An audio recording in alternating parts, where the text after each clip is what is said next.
alamin kung ano ang mga ginagawa, mga nagawang proyekto, programa para sa pag-unlad, balita at public service mula sa mga lungsod hanggang sa mga baryo.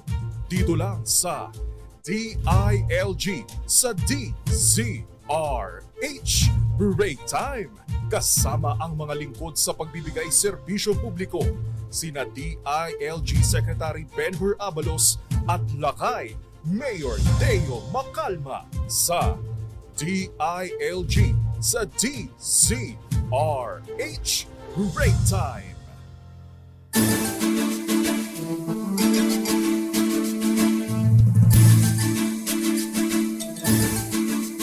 Magandang hapon, Luzon, Visayas at Mindanao. It's a Wednesday. Ngayon ay Miyerkules, December 6. At welcome po sa DILG sa DZRH Break Time.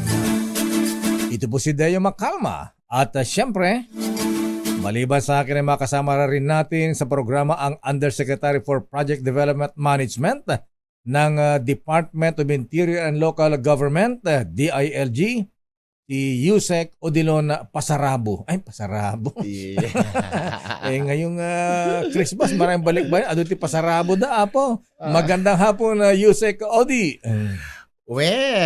Yes, opo. Sa Tagalog naman magandang hapon, Lakay. And magandang hapon, Pilipinas. At sa lahat ng nakikinig at nanonood on air at online sa DILG sa DZRH Break Time, magandang hapon. It's really a cold Wednesday afternoon dito sa studio, Apo Lakay. Ang DILG po ay inyong makakasama dito sa DZRH Break Time upang mas mailapit po ang aming ahensya sa publiko pagdating sa pagbibigay ng serbisyo. At dahil ang DILG po ay matino, mahusay at maaasahan, handa naming paglingkuran at pangalagaan ang ating mga mamamayan, Lakay Deo. At bilang bahagi po ng mas pinalawak na paghatid ng mga balita at serbisyo, ang DZRH po ay live ninyong mapapanood sa DZRH News Facebook page, DZRH News Television sa YouTube, at siyempre sa aming website, dzrhnews.com.ph at sa cable channels nationwide. And para naman po sa inyong mga katanungan, always, mga nais nyong idulog sa ahensya or mga rekomendasyon, tayo rin po ay naka-live at mapapanood sa DILG Philippines official Facebook page. At kumusta ka na, Yusek? It's Christmas. 19 days na lang. Christmas na. Ha? At ramdam na ramdam natin ang Kapaskuhan, Lakay Deo. Balita. Maging sa barangay, purok, munisipalidad, syudad at probinsya, at sa buong bansa. Ayan. Paskong Pasko na. Lalo sa DILG, balita ko malalakad ang bonus at saka 13-month pay, may 14-month pay pa. Alam naman natin na nasusukat lahat ang bawat bonus, no? At bawat 13-month pay kasamang Deo. Kaya pala masaya ang mga taga-DILG ngayon, ha? Sagana sa Aguinaldo. At magpasalamat tayo, no, sa ating Pangulo din, sa DBM. Siyempre, naglaan sila ng mga ganyan, no? Salamat. Maraming tulong, malaking tulong to sa ating mga manggagawang Pilipino. Just tingin na Apo BBM. At Yusek, tumuha na tayo sa latest happenings at aksyon sa DILG. Yusek. Tama, Lakay Deo, sa DILG Balita at Aksyon, ating tatalakayin ng latest news at happenings sa aming ahensyang DILG. At narito ating mga balita. Maariing kinundinan ng Department of Interior and Local Government ang pambobomba sa Mindanao State University Marawi City Campus na ikinasawi ng 4 na individual nitong nakalipas na linggo ng umaga. Ayon kay DILG Secretary Benhur Abalos, prioridad sa kayo ng pamalatiyakin ang seguridad at kaligtasan ng mga mamamayan at inatasan na rin ang kalihim ang Philippine National Police na paigtingin ang checkpoints at police visibility upang panatilihin ang peace and order sa lugar. Ang PNP naman ay aktibong nakipagtulungan sa Marawi City Police Station at Task Force Marawi at Provincial Disaster Risk Reduction Management Office ng Marawi para sa tuloy-tuloy na investigasyon sa likod ng insidente. At ready ba si Vala Gonzales, Sister L? Ha? Tama ba itong kanyang flash report? At tiniyak naman ni Secretary Abalos na gagawin ang lahat para maibigay ang hustisya sa pamilya ng mga biktima. Samantala, Lakay Deo, inatasan ni DILG Secretary Benhar Abalos ang regional at field offices upang agad na paganahin ang ating mga disaster reporting and monitoring system kasunod ng pagtama ng magnitude 7.4 na lindol sa Surigao del Sur at naramdaman sa malaking bahagi ng Mindanao nitong Sabado ng gabi. Kasunod ng utos si Pangulong Ferdinand Marcos Jr. ay kumikilos na ang mga ground asset kabilang ang engineering team ng Bureau of Fire Protection upang magsagawa ng damage assessment at agad na tugunan ng pangangailangan ng mga apektadong pamilya. Ayon kay Secretary Abalos, ginagawa ng pamahalaan ang lahat para agarang makapaghatid ng tulong at pinaalahanan rin ng kalihim ang mga residente na patuloy na mag-ingat sa aftershocks. Grabe, pati kahapon, naramdaman mo yung lindol kahapon, Yusek, ha? Sunod-sunod nga kasama Oo, ayan, sa Surigao, tapos kahapon sa Occidental Mindoro na ramdam dito sa Metro Manila. Malaki din. Samantala, isang welcome development para sa DILG at mahalagang hakbang sa peace process ang paglagda ng Pilipinas at National Democratic Front of the Philippines sa Oslo Joint Communique na siyang refleksyon ng commitment ng Pangulong Bongbong Marcos para sa pagkakaisa sa bansa. Ayon kay DILG Secretary Benhar Abalos, malaki ang ginagampanan ng DILG para sa peace agenda ng Pangulo. Ayon sa kanya, nagdudulot ng armed struggle ng pagkasira sa komunidad at kabuhayan, lalo na ang pagkawala ng mga buhay na indikasyon na kung walang peace and order ay imposible na magkaroon ng economic development ang bansa.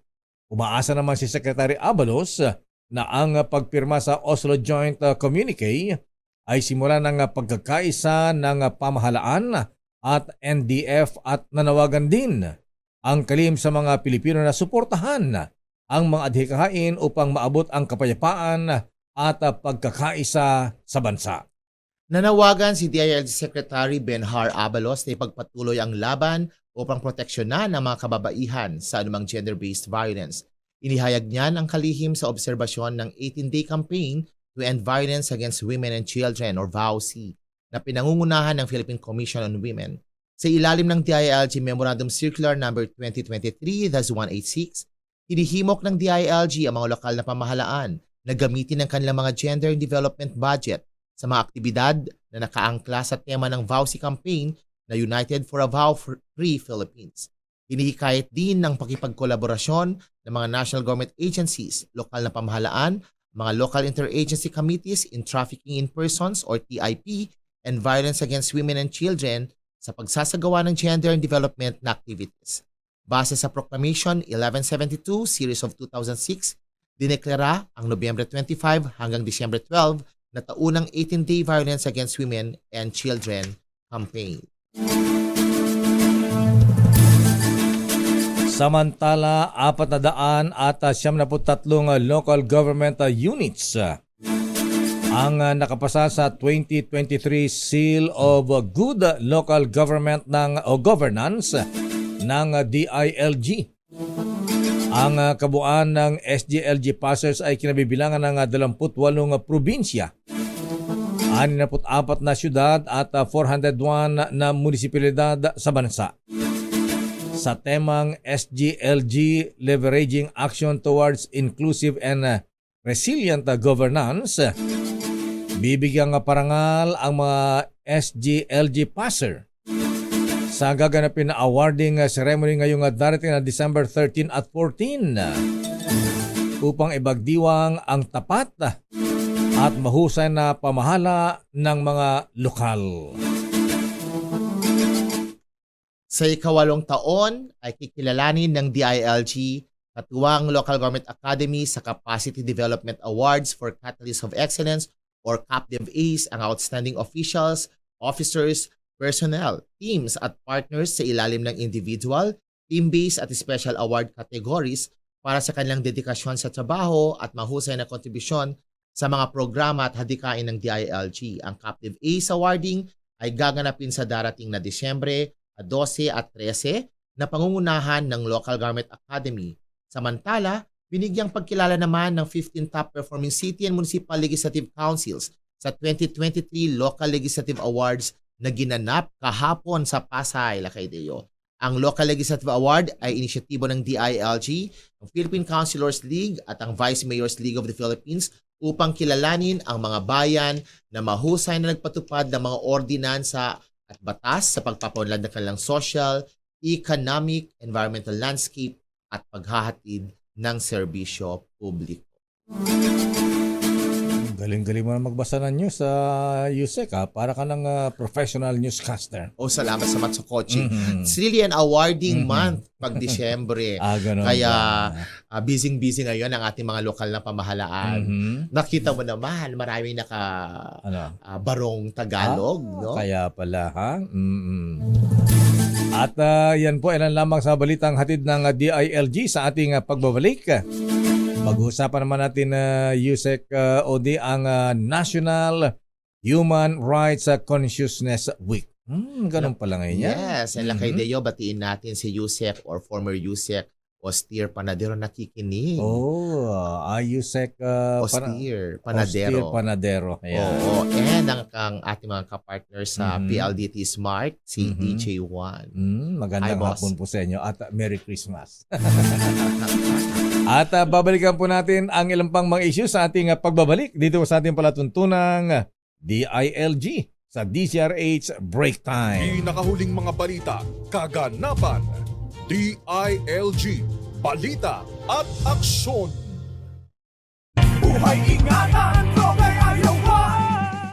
Sa laban na ito, pinapangako ko sa inyo, seryoso tayo rito. Hindi tayo matatakot dahil sama-sama natin lalapanan ang droga. Yan ang gagawin natin. Dahil dito, bida ka. Buhay ay ingatan, droga ay ayawan. Bida tayong lahat sa kampanya laban sa illegal na droga.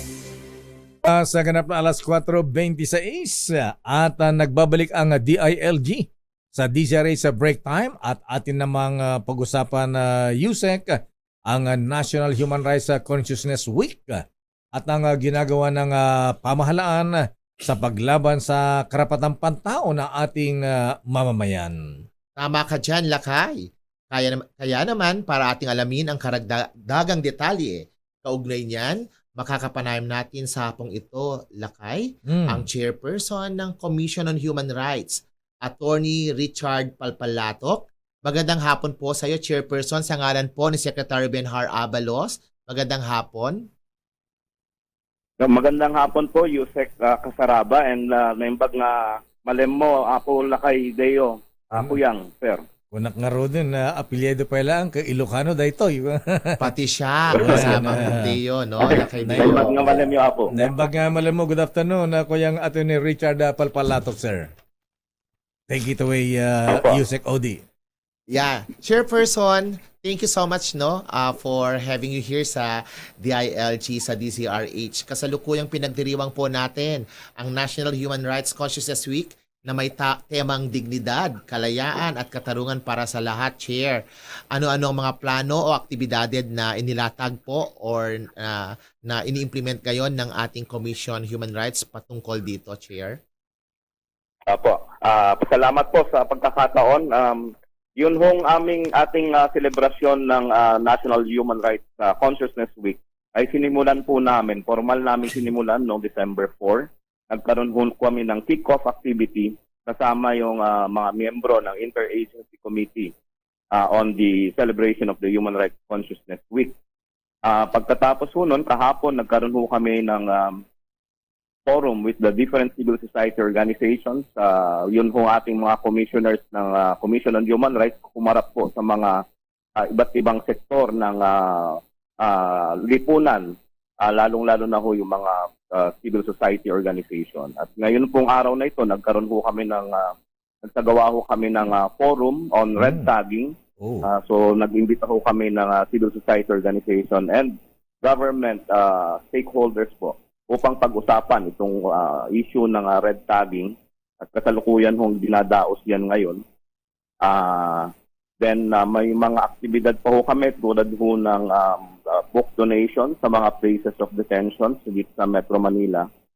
Then meron ho rin ho kaming media session sa susunod na linggo po gaganapin. Maggagawad din ho kami ng tinatawag naming Gawad Karapatang Pantao. Pagkilala ho ito sa mga ahensya at mga ahensya ng pamahalaan at gayon din ng mga individual na katangi-tangi ang pagpapakita nila sa kanilang bukasyon sa pagtaguyod ng karapatang pantao. Marami pa hong mga nakasalang at yung iba't ibang ahensya rin ho ng pamahalaan ay dumadalo rin kami sa mga aktibidad nila. Ngayon din po kasi ay sinasagawa yung Jail Decongestion Summit ng Justice Sector Committee. Kasama rin po kami dito sa mga dumalo sa sinagawang Decongestion Summit po. Chairman Richard Kuyang, sir, nabanggit mo yung red tagging. Ang red tagging ba ay maituturing bang human rights violation yan? Well, yun po yung Kuyang Sir, pinag-uusapan namin ngayon sapagkat maraming mga natatanggap kaming mga reklamo. Partikular na pinutukoy ay red tagging. Opo. Ngayon ho, para magkaroon ng magandang usapin at malawak na pangunawa dito sa issue ng red tagging, pinagawa ho namin itong forum na to. Nag-imbita ho kami ng mga eksperto upang malaman ano ho ba ito at upang maging gabay na rin namin sa pagsagawa ng kung anumang programa na dapat namin gawin. Isa ho dito yung objective ho namin dito, magkaroon ng sapat na definisyon yung red tagging at kung kakailanganin, magkaroon ng batas na tutugon sa issue ng red tagging. So ano po ang mga bago nating aksyon o policy sa CSR, Chairman, kaugnay sa mga insidente ng human rights violations at patuloy na may paglaban ang karapatang pantao ng ating mga kababayan? Opo. Yun hong sa mga paglabag ho sa mga karapatang pantao, patuloy pa rin naman yung aming serbisyo sa pag-iimbestiga kung may mga paglabag. Ang isa ho siguro na importanteng mai-share ko sa inyo, yung isinagawa ho naming programa. We launched it just this year. Yun hong lakaran, yung Lakbay Karapatan Tungo sa Kamalayan. Ano po ito? Human Rights Education Caravan. Ang layunin po nito ay ipaalam sa mga pumunta ang CHR sa mga iba't ibang dako ng rehiyon ng mga Pilipinas upang ipakilala ang CHR, ipaalam ang mandato, ang ginagawa namin at gayon din makipag-ugnayan sa mga civil society organizations sa mga laylayan ng lipunan at gayon din ay makipag-ugnayan sa iba't ibang ahensya ng pamahalaan, lalong-lalo na ho yung mga local government units. Yeah, Ito hong lakaran, yes po. Yeah, Chair, no? Talagang bumababa tayo sa ating mga Apo. lokal na mapamahalaan, no? And Apo. gusto nating maramdaman tayo ng mga kalipunan. Bahagi Tama po. po ba ng estratehiya ng Commission on Human Rights itong 75-day campaign na inyong isasagawa din patungkol sa Universal Declaration of Human Rights 75th Anniversary, Chair? Apo. Actually, maaga ho namin sinimulan yung aming countdown.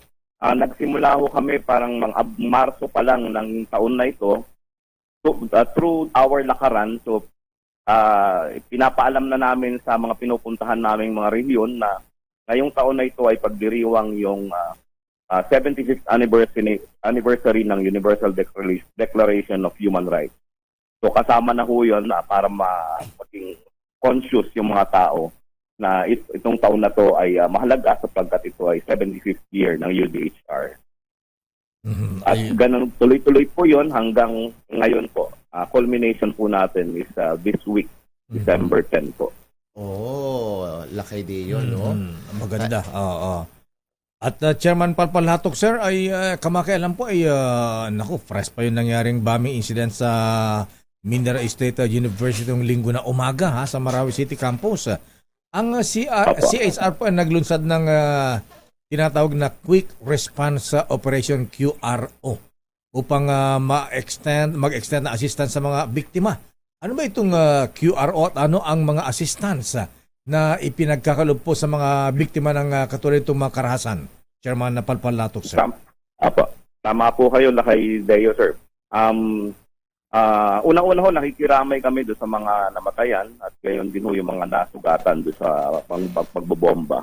Yun hong quick reaction na team namin po ay ang layunin po nun ay mag-imbestiga upang alamin kung meron hong paglabag sa karapatang pantao at kung sino.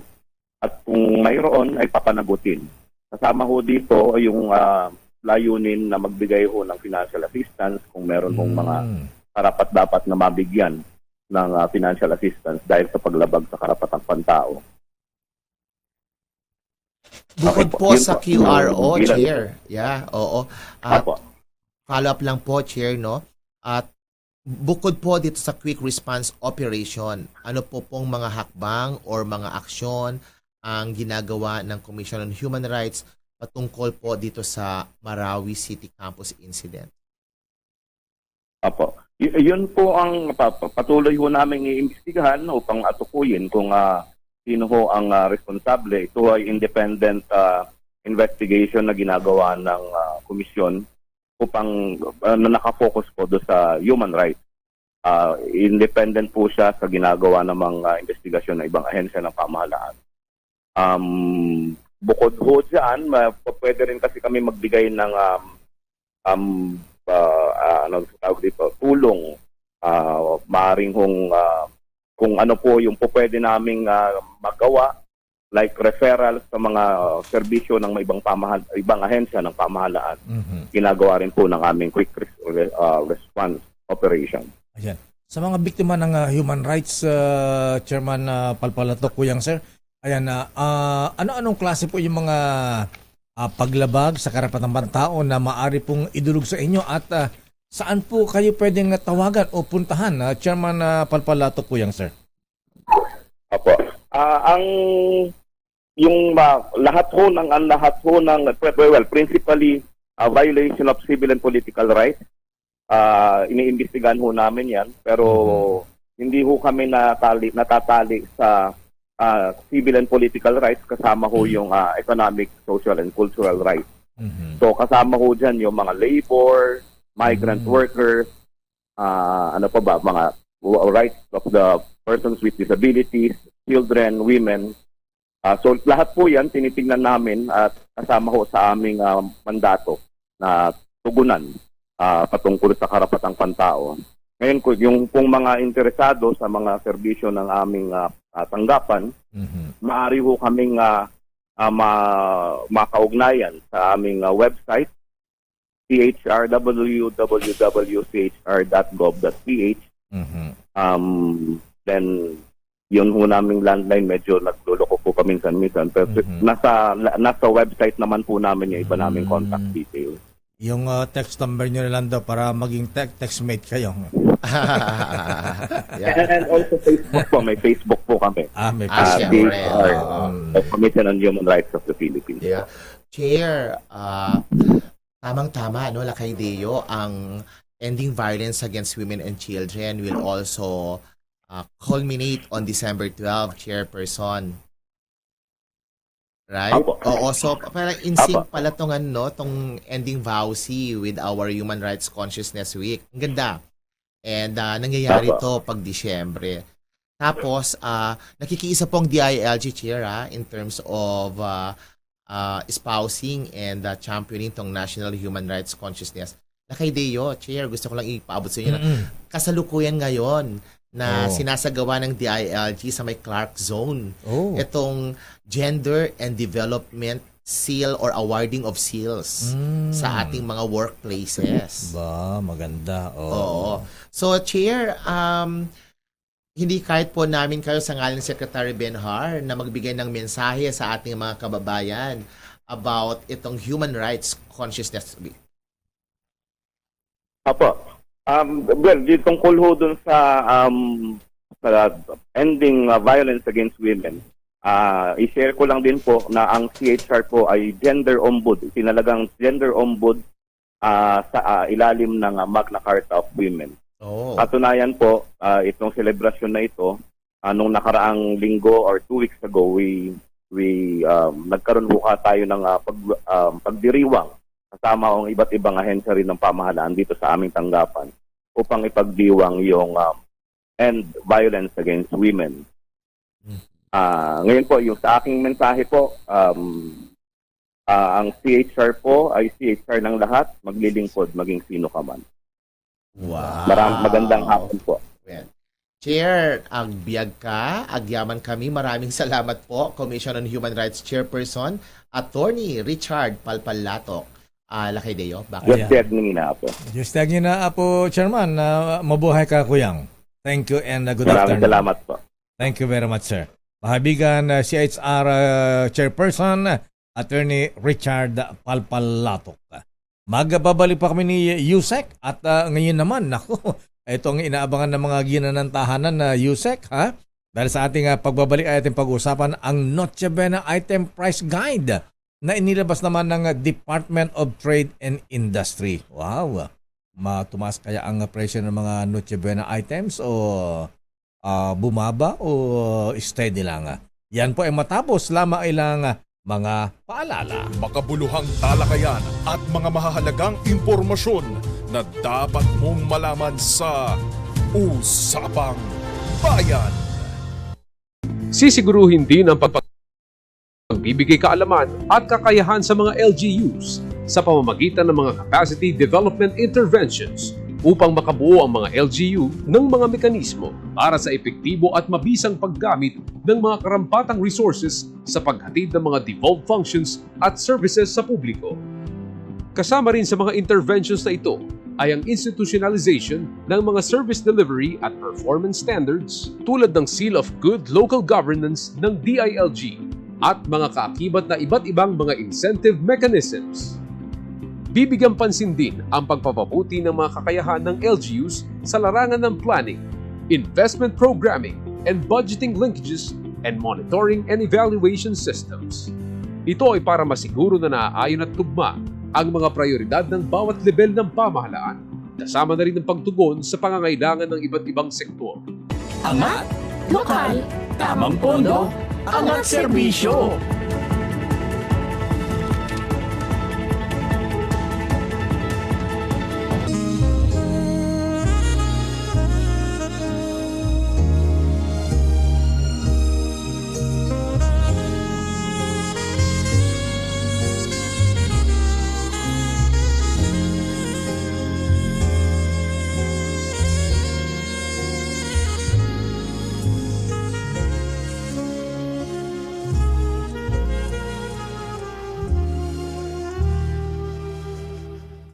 Merry Christmas and a Happy New Year from DZRH.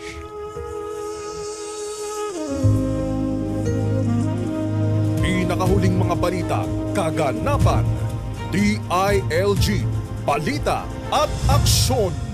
Merry Christmas, Yusek. At balik tayo sa ating usapan. At pag-usapan natin ang Noche Buena Item Price Guide na inilabas ng DTI. Yeah, wow, Noche Buena talaga. Oo. Kaya sumisinyales na malapit na pong Pasko. Merry Christmas sa lahat ng mga DILG officers nationwide. Lakay Deo. At siyempre, ang makasama natin, Yusek, si Assistant Secretary Amanda Nograles. Ayan. Asek, magandang hapon po sa inyo. Magandang hapon po sa inyo, Sir Deo, Yusek Odilon. Magandang hapon po. Hello, ma'am. Kumusta po kayo sa DTI? Busy, ma'am, ah? Opo, feel na po namin ang Pasko. Mhm. Ayan. Oo nga, amoy Noche Buena na kayo, ma'am. Ayan. Maraming trade fairs. Maraming mga inspection, Lakay Deo, ang DTI. Ayan, take it away, Yusek. Kumusta na po ang presyo ng ating mga bilihin sa ating mga tinakdang Noche Buena price guide, Ma'am Asek? Maraming produkto po ba ang tumaas ang presyo? Opo, i-report ko lang po, nung nakaraang linggo, kami po ni Secretary Pascual at saka po ni Senator Villar, mismo po kami pumunta sa Divisoria para mag-check ng mga presyo ng mga Noche Buena items at mag-inspect ng mga pangbenta nila para sa Pasko, including mga Christmas lights. As to the Noche Buena prices po, we are very happy to report na ang mga presyo po ng ating retailer ay below the Noche Buena price guide na inilabas po ng DTI noong November 22, 2023. Wow, Ang good news, pagbaba Asek, ng no? presyo, sir, yung may nakita po kami, less than 18, mas mababa pa by as much as 18 pesos, Talaga? 13 pesos. And the other items naman po, tumpak po yung presyo, sakto po dun sa nilagay po nating price guide. Yan po ay nakita mismo ni Secretary Pascual nung nag-ikot po siya sa mga merkado sa Divisoria po. Marami bang presyong Ilocano doon, Asek? Ayan. Hindi ko lang po alam, sir, pero magandang balita po yun kasi nga po, maliban po na nakuha natin ang commitment ng mga manufacturers na manatili ang presyo as stated in the price guide until December 31, 2023, ang nakita po natin sa merkado, mas mababa pa po ang bentahan. Kaya nakakatuwa naman po mamili. Ayan na. So bukod dyan, Asek Nograles, ano po ang ginagawa ni Secretary Pascual at kayo po sa DTI para mapababa pa po ang presyo ng mga bilihin ngayong holiday season? Sir, busy po si Secretary Pascual. Mula pa po nung November, napakarami pong meetings with the manufacturers and retailers ng Noche Buena products. Ang napagkatapusan po nitong meeting na to, ito nga po yung nakuha natin yung commitment ng mga manufacturers and retailers regarding the supply, na manatiling sapat ang supply ng mga items sa merkado at saka po yung mga presyo nila na nai-commit nila na manatili. Meron po kaming na-receive na mga, syempre pakiusap po ng mga manufacturers na magtaas po sila ng presyo. Pero nakuha naman po sa pakiusap and sinabi po nila hanggang December, hindi muna sila magtataas para naman makaselebrate ng Merry Christmas ang ating mga kababayan, ang mga consumer natin. So, in addition to that po, gusto rin po namin i-report yung EO41 po na nailabas. Malaking tulong po yan sa manufacturers. Yung EO41 po, ito po yung suspension ng pag-collect ng pass-through fees ng mga LGU, yung mga truck po na nagdadala ng mga consumer goods. Suspended na po ang pag-collect ng mga toll fees at saka pass-through fees. Nakakatulong po ito sa presyo ng mga bilihin kasi hindi na naipapass on sa consumers yung cost ng pag-transport ng mga product nila. So yan po ay wina-welcome po ng DTI, lalo na po si Secretary Pascual. Lakay Deo, magandang balita to sa ating mga mamiling Pilipino na ang ating Noche Buena prices ay bumaba. At sana makausap ni Secretary Fred Pascual ang mga manufacturers. Lalo mo gumagawa ng hamon, baka pwedeng buy one, take one. Or yung mga kung makuha po sa pakiusap, sana lang po talaga. Pero yun nga po, dumadaing din po kasi ang mga manufacturers. Siyempre, taon-taon tumataas yung cost ng raw materials, labor, distribution cost. Ang sinabi nga po nila, kesa sa ipasa sa mga consumers, inabsorb na nila ng bahagya yung pag-increase ng price. Pero gusto rin po namin i-report kasi po kahapon naglabas po si PSA ng results regarding our inflation for November. Bahagyang bumaba po at 4.1%. Ang maganda po dito sa report, ang mga Noche Buena items, hindi po critical ang impact sa inflation. So masasabi natin na kahit papano, hindi malaki yung effect ng pag-increase ng bahagya ng Noche Buena prices dito sa inflation natin. So sana magtuloy-tuloy na maging steady ang inflation natin para makapag-enjoy naman ng mga Pilipino sa pamimili. Lakay Deo, no, Asek, parang napakahalaga o napaka-importante nitong Noche Buena Price Guide sa ating Ay, mga oo. mamimili ngayon. Ito ba ay naikalat sa Facebook or sa lahat ng mga merkado natin? At sana no, dala-dala to ng mga mamimili na, ito ang presyo under the Noche Oo. Buena Price Guide para naman, conscious ang ating mga merchandisers. Pwede ba ilagay yan Asek. sa pintuan ng grocery Groceries, o yeah. kaya sa may mga talipapa, mga ganyan.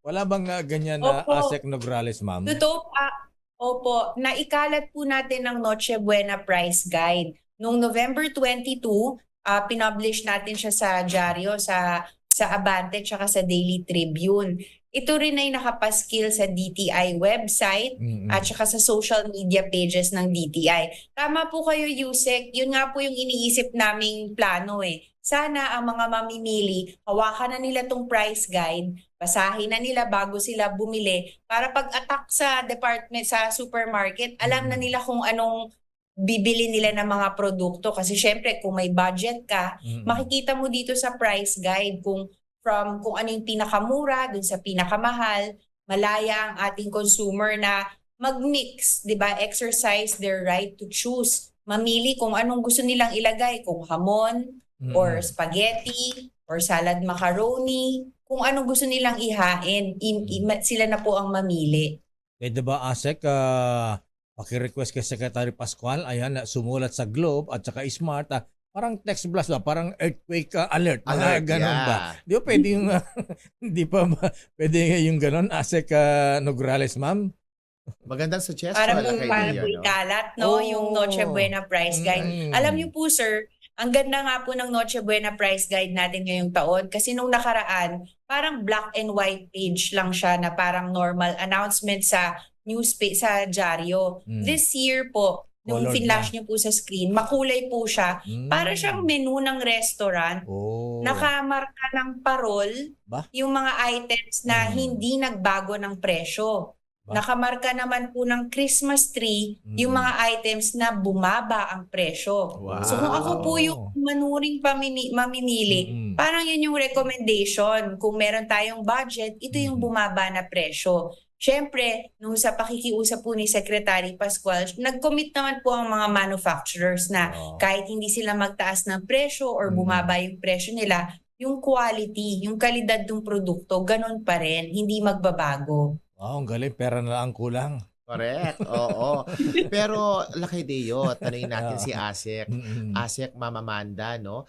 In case merong mga merchandisers or grocery owners na hindi tatalima. Hindi no? susunod. Hindi susunod, Oo. yeah. Kahit hawak-hawak na namin itong Noche Buena Price Guide. Baka sabihin nila, Yusek, sa dito ay kayo bumili. Ayan, sa radyo, sa dyaryo, ganun ba? Yeah. Kasi ganun yung iba eh. Oo. Paano po natin matutulungan ang ating mga kababayan, no? Baka naman merong hotline doon sa Noche Buena Price Guide natin, Ma'am Amanda. Opo, yes sir. Kami po sa DTI, pwede po nilang i-report yan. I-email lang kami sa consumercare@dti.gov.ph. Ang commitment naman po namin sa DTI, kapag meron tayong nakita na hindi sumusunod sa price guide, papatawag po natin yung manufacturer. Oh. Kakausapin natin para malaman ng dahilan kung bakit hindi sumusunod sa price guide na sila naman po ang nagbigay ng presyo. Yung mga presyo po na nailagay natin sa price guide, galing po mismo sa mga manufacturers. So kakausapin po sana namin sila, pa-explain lang kung bakit nabebenta yung produkto nila above the price guide. And sana naman ma-resolbahan. Usually ang dahilan naman po ng mga sellers natin, mataas ang kuha or limitado ang supply, kaya bahagyang tumataas. Pero kami naman po, based on our price monitoring, wala naman pong mataas na malaking paglabag sa price guide. Kung sakaling meron man, nasa less than 2 pesos lang po. Yeah. Kasi minsan pagkapasa-pasa, Yusek, di ba? Patong-patong. Patong-patong yan. Di siyempre, pangalawang pasa na, di siyempre, kailangan ding kumita kahit mga 500, mga ganyan. Yeah. Naman po. Pero lang kay Deo, no? Earlier on, Ma'am Asek, no, si Secretary Benhar naglabas ng ating ng advisory sa lahat ng mga lokal na pamahalaan na tulungan din ang DTI in terms of monitoring ng prices sa local level. Kaya magtulungan na lang po ang lokal na pamahalaan at syempre ang DTI para mas lalo nating mapaganda ang Kapaskuhan ng ating mga bagong Pilipino. Pero ang tanong ngayon na Yusek Odi, ayan, Asek Amanda Ma'am, sapat po ba ang supply? Siyempre, malaki ang demand. Ayan, sapat po ba ang supply ng mga Noche Buena items ngayong Kapaskuhan at Bagong Taon? Opo, sir. Based on our price monitoring, nag-ikot-ikot po kami.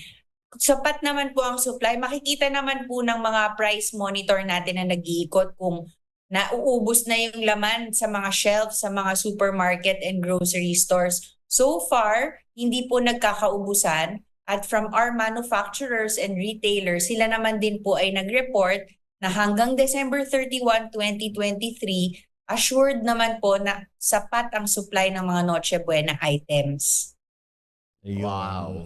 So, hingi tayo ng tip, Asek, Yusek. Oo, kay Asek. Yes. Oo. So, Asek Amanda, galing siyempre sa Department of Trade and Industry. Pwede po ba kayong magbigay ng mga tips or mga guidance sa ating mga kababayan upang mas lalong makatipid sa mga Noche Buena items or sa ating mga mga basic commodities? Alam ko meron kayong mga good news sa ating mga consumers. Saan ba dapat bumili? Sa SNR, ayan, sa Rustan, Kadiwa. Kadiwa, Pure Gold, o Kadiwa, Talipapa, opo. Kadiwa. Well, tama po kayo, Sir Deo. Sa Kadiwa po, makakamura rin po tayo dahil nagsasama rin po kami ng mga yung tinaguriang basic necessities and prime commodities, mga sardinas, mga detergent, mga common na binibili natin sa Kadiwa po, makakamura sila. Pero kung bibili po sila sa mga supermarket and grocery stores, yan nga po ang tip namin para sa mga consumers natin, maging malikhain. Kasi nga po, ayan na po yung price guide natin na parang menu, naka-indicate dyan kung ano ang mura, ano ang nanatili ang presyo. So sila na po ang bahala mag-mix and match kung ano ang naayon sa kanilang panlasa, sa kanilang preference po, sa kanila kung ano gusto nilang ihanda. Pangalawa po, since nandiyan na rin po yung price guide, i-compare na rin po nila yung presyo ng mga items na gusto nila. Nandiyan naman din po ang brand. So bago po sila bumili, mag-compare ng mga products, maaaring makamura sila at saka hindi naman ibig sabihin na mura, mas less ang quality ng product. Pangatlo, pag bumibili sila, i-check din po nila ang expiry date ng mga items na binibili nila. Kasi syempre, pagkain yan, isa-serve sa pamilya. Dapat make sure na nasa tama yung expiry date. Hindi pa po expired or near expiry yung items na binibili. At huli po, malapit na po yung 12/12.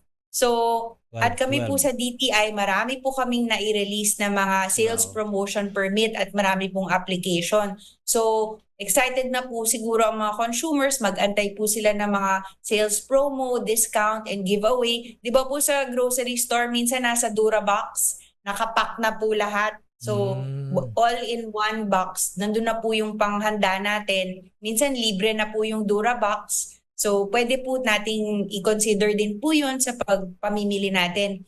And Sir Deo, i-update ko lang din po kasi nung nag-ikot po kami ni Secretary Pascual sa Divisoria, may nahuli po kaming Christmas lights na walang PS mark or ICC sticker. So, ang advice po namin sa DTI sa mga namimili ng Christmas lights, to make sure na ang bibili nila ay may PS mark or ICC sticker. Kasi pag may ganun po, ang ibig sabihin po nun, pumasa po yung Christmas lights sa health and safety standards po natin at safe po siyang gamitin. Ito yung mga buy one take one na hindi dapat bilhin. Ayan na. Kasi pag ganyan, masyadong mura na. Tapos buy one, take one pa. Tapos walang Ilaw. PSI mark. Tama ba? PSI mark ba ang tawag doon, ASEC? Huwag niyong bibilhin. PS mark or ICC sticker po. Ayun, PS or ICC sticker. Ayan ang mga sticker, nadadaya na rin, ma'am. Baka mamaya, paano natin makikita paano natin malalaman kung fake yan o genuine?